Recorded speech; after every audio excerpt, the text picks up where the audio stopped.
गाड़ी हम चलाते हैं रोड पे, हमसे किसी की गाड़ी में स्क्रैच लगता है, गाड़ी की डेंटिंग पेंटिंग ख़राब होती है। दूसरा आदमी क्या करता है, हमें फॉलो करता है, हमसे गाड़ी का जो कंपनसेशन होता है, टूट फूट होती है, जो पेंट झड़ती है, पैसा लेता है।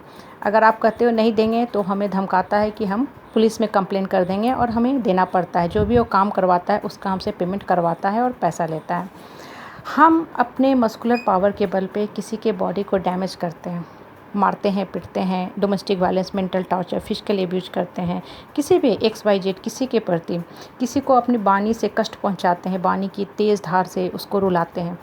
उस चीज़ का हम कैसे कंपनसेशन करते हैं? उस चीज़ की कभी कोई भरपाई है? उस चीज़ को कैसे हम रिपेयर करते हैं? Any amount of money is just going to heal. हम किसी के आत्मा को कष्ट पहुंचाते हैं, हम सोचते हैं हमने गिफ्ट दे दिया, कोई कॉस्टली आइटम दे दिया, is it going to heal? No, not at all, not at all. Wound is always getting remembered, gift is not. Gift returnable होता है, इनफैक्ट वो हमारे ऊपर बोझ होता है जो हमें टाइम और समय के हिसाब से लौटाना पड़ता है।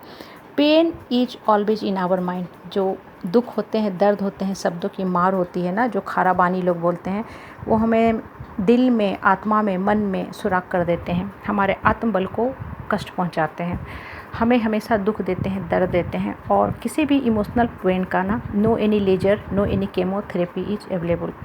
जब बॉडी में कोई घाव होता है, we are doing operation, we are having मलहम, पट्टी, lotion, so many things we are using it.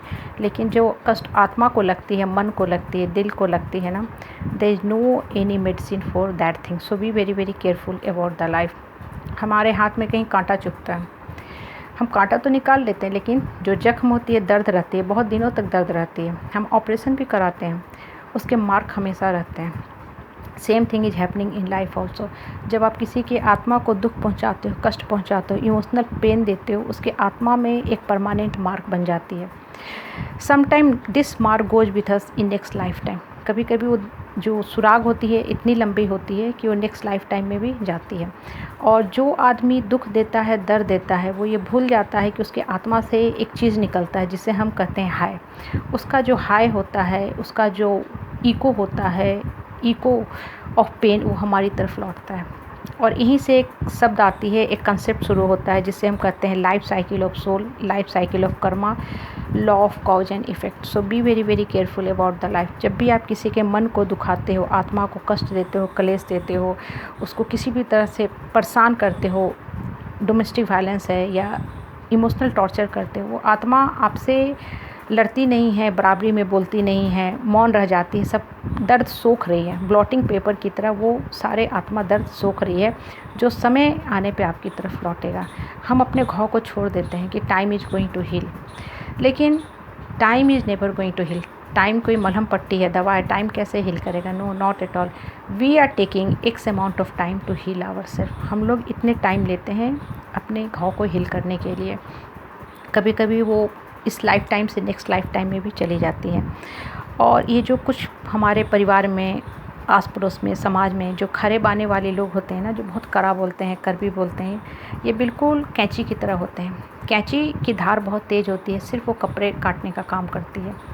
और जो मीठे बानी वाले लोग होते हैं, बहुत ही अच्छे सहृदय होते हैं ना, ये बिल्कुल सुई धागा की तरह होते हैं। सुई धागा हमेशा कपड़े को सिलने का काम करती है, कटे हुए कपड़े को जोड़ने का काम करती है।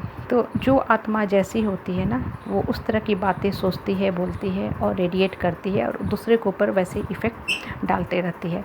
और ये जो पेन होते हैं ना, जो हमारे आत्मा को लगते हैं, आत्मबल को कमज़ोर करते हैं, मन को लगते हैं, they are always going to pop up on the screen of our mind. हमेशा हमारे माइंड में दौड़ जाते हैं।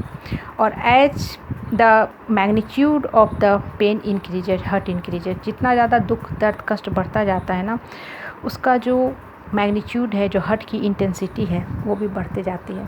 सो be very very careful about the life. किसी के मन को दुखाने के पहले एक बार ज़रूर सोचो कि इस आदमी के आत्मा पे क्या पड़ रहा है, इस आदमी के आत्मा से मेरे लिए क्या निकल रहा है, दुआ निकल रही है या बद्दुआ निकल रही है।